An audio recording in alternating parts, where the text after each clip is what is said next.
agora vamos para o resumão da janela de transferências que fechou ontem para os principais países da Europa, né? Então, só as principais ligas já não podem mais fazer registro de novos jogadores.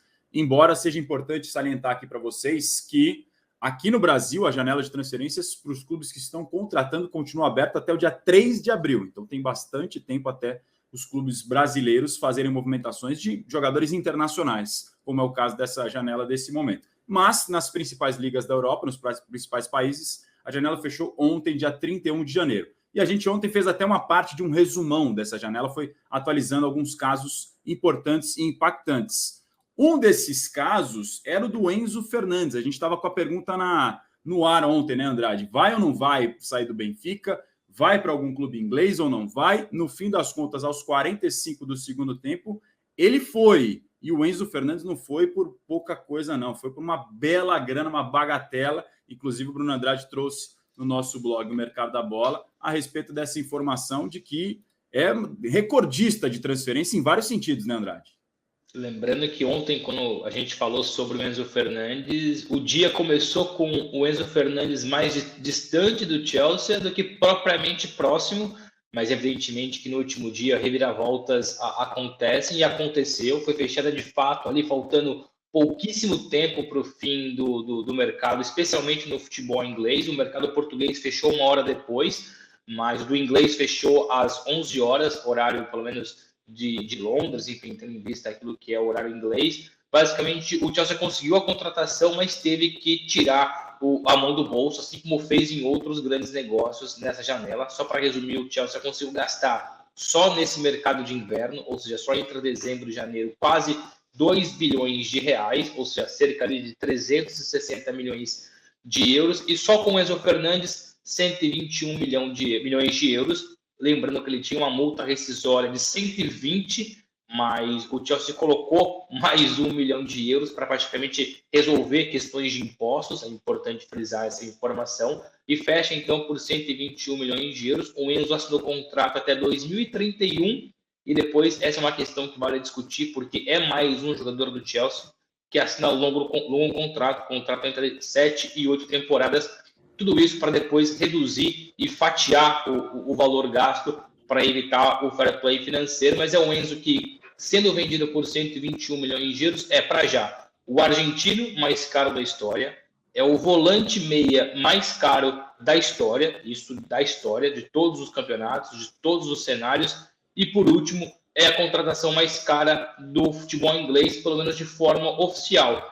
Porque a contratação do Haaland, por exemplo, oficialmente foi passado um preço para a imprensa, mas a gente sabe que envolvia valores absurdos de comissão, especialmente quando na época ainda o Mino Raiola era vivo, participou no início dessas negociações e depois a Rafaela Pimenta, a sócia dele brasileira, assumiu as negociações.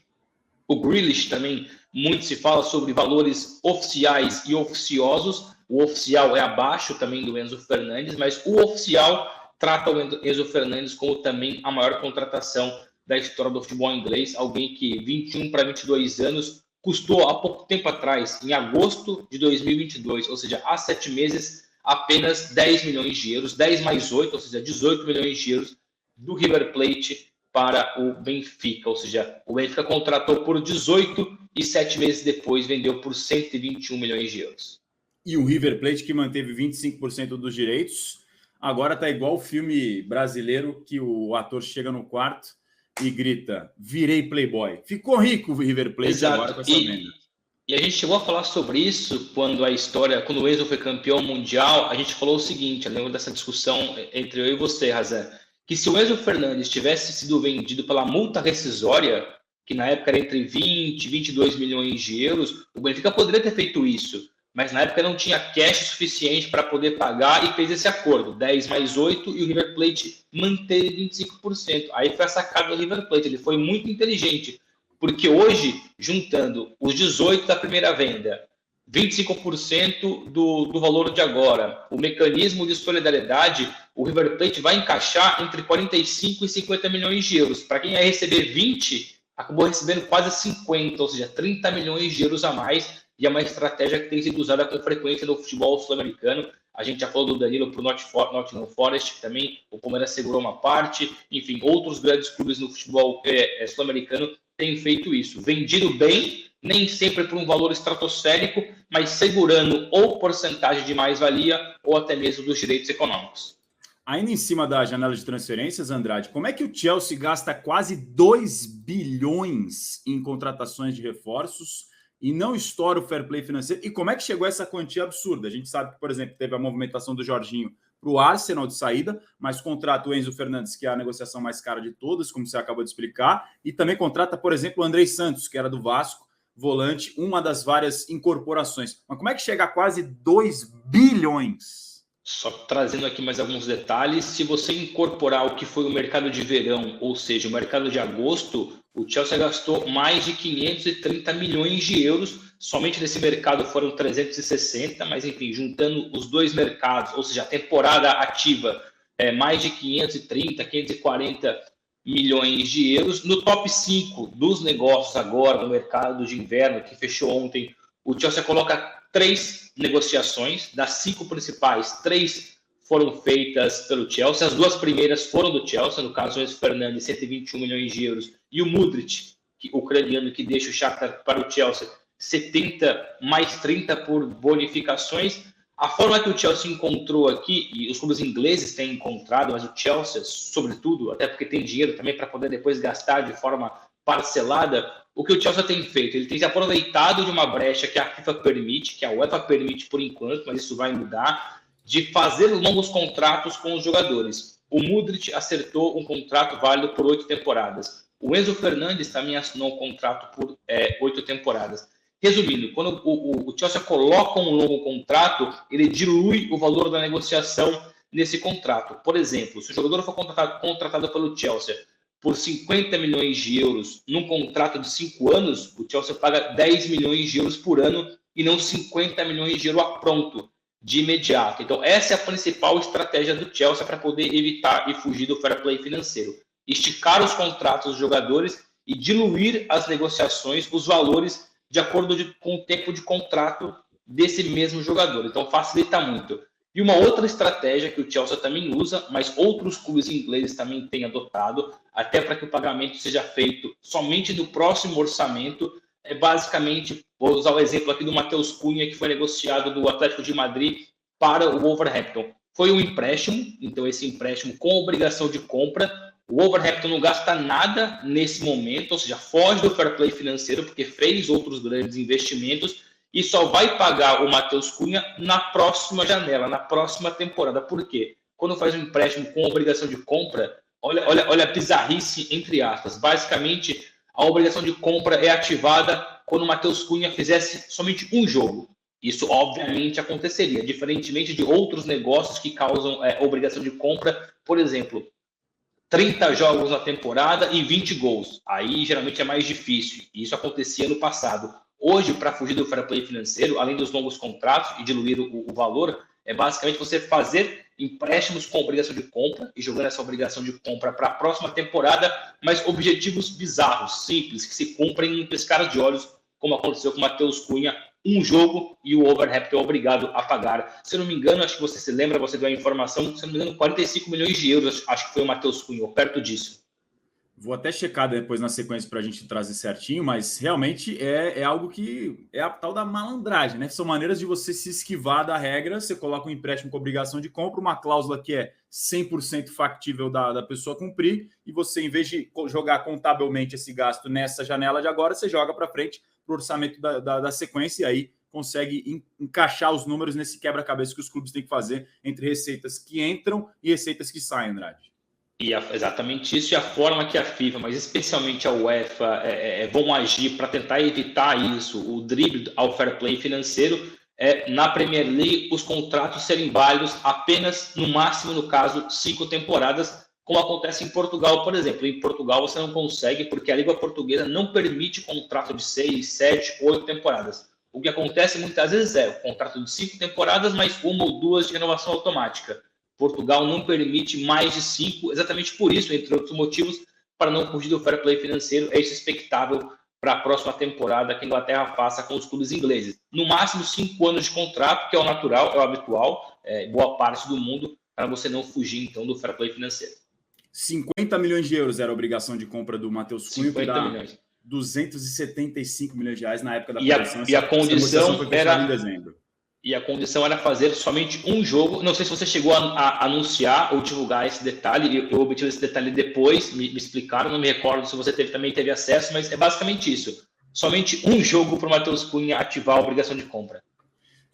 Chegaram a me falar que seria algo muito simples, porque era mais uma formalidade, mas eu não sabia exatamente qual que era a condição para ativar essa cláusula. E realmente fica claro que é uma maneira de driblar, né?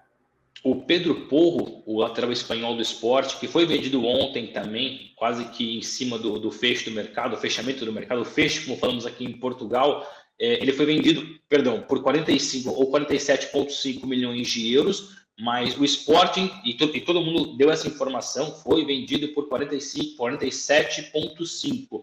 Só que o Sporting, quando divulga oficialmente, divulga que inicialmente o Sporting recebe como venda cerca de 7,5 e os outros 40 milhões de euros serão de uma obrigação de compra. Ou seja, na verdade, ele vai por empréstimo, não vai por compra. E isso foi todo um drible que o Tottenham também encontrou para fugir ao fair play financeiro.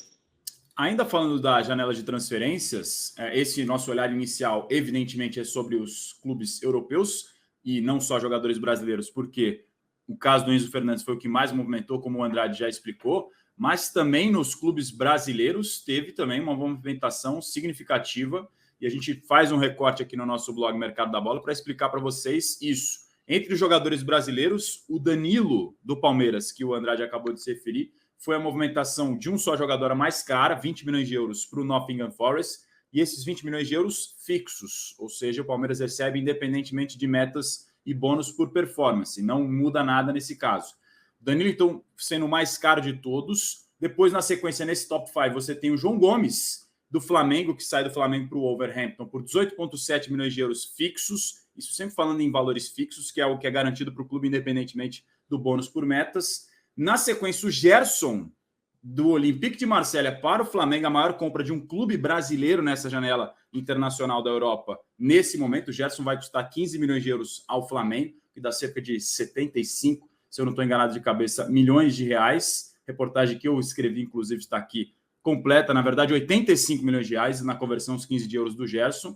O Andrei Santos, que a gente acabou de citar, do Chelsea, saindo por 12,5 milhões de euros do Vasco para o Chelsea. E um que entrou aos 45 do segundo tempo nessa conta foi o Jefinho, do Botafogo, porque ele inicialmente seria emprestado para o Lyon, do John Textor. Aliás, o John Textor, que tem ações majoritárias do Botafogo e do Lyon, então ele está nas duas pontas da operação.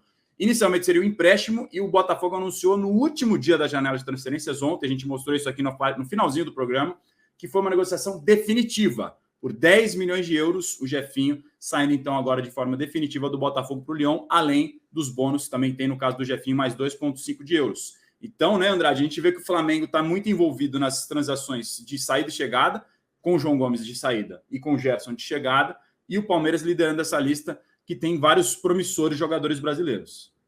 O Danilo se destaca, evidentemente, e o destaque maior nem é somente o valor por si só, mas a forma como o Palmeiras conseguiu segurar um jogador por 1 ano e meio, 2 anos de valorização. E o jogador teve desempenho e rendimento dentro de campo, foi campeão da Libertadores, campeão brasileiro.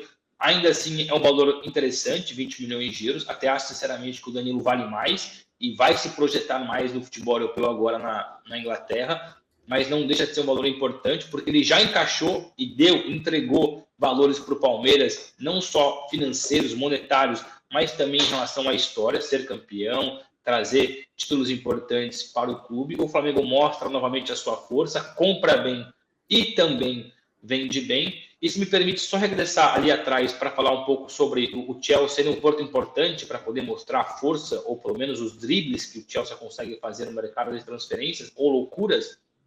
O João Félix é contratado pelo Chelsea, isso foi logo no começo da janela do mercado de inverno europeu, foi uma das primeiras contratações do Chelsea, inclusive no começo de janeiro.